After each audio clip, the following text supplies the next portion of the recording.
I just want to make my contribution one more time to share some ideas I think that might be helpful. And if you've got your paper ready and your pen, your pencil ready to take some notes, you might want to take some notes on some of these ideas to make this a good year for you. Remember, the viable difference in your Herbalife career is not the products, because they're the same. The difference for you in Herbalife is not the marketing, because it's the same for everybody. The difference in Herbalife is not the support system, because it's the same. Mark Hughes is the same for all of us. The difference is not time, because time is the same, 24 hours a day.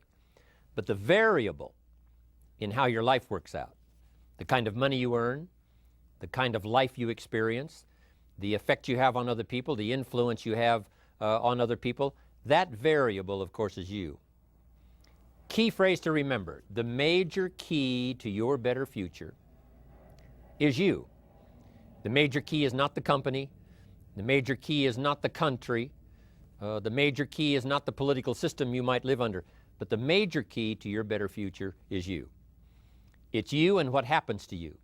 What you learn from what happens, what you do about what happens, the plan you've got for the future, you are the variable. And when I found out I could make a major difference in my own future, I met a great teacher when I was 25 years old. And of course I had all the excuses at the time. I'd been working 6 years as to why I was not doing well. I blamed the government, I blamed circumstances, I blamed taxes, prices are too high, things cost too much. I had the usual list. Didn't have the opportunity, didn't have the breaks, didn't happen for me like it happened for someone else. All those usual excuses.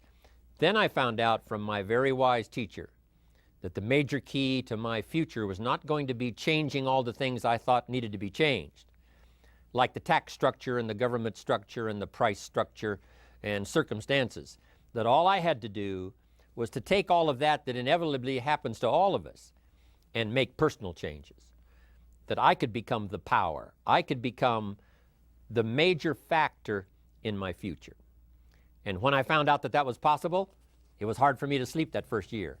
I got so excited that I finally discovered I could make a major change in my own life, and that I could be the major factor in my destiny, my fortune, my future, my income, and all the rest. If you blame the government and you say, well, it's got to change before I can change, then that may be impossible. If you blame the economy, it's got to change before I can change, then who knows how long that'll take. And when I finally gave up that list of blaming all these other factors and said, hey, it's me, then I got very excited, because me was something I could do something about. I couldn't do anything about the economy. How could I change the banking structure? How could I change circumstances that are inevitable for all of us? Couldn't do that. So if you wait for all of that to change, then some people wait forever and their life doesn't change very much. But if you understand that you are the major factor and there's something you can do about yourself, you can change your goals, you can change vocation, you can change location. You're not a tree, you're not stuck, you're not an animal driven by instinct in the genetic code. You have the ability to think, ponder, reason, gather ideas, and make major changes in your own personal life. And when I found out that, it was hard to sleep that first year. I got so excited about accepting that responsibility for personal change.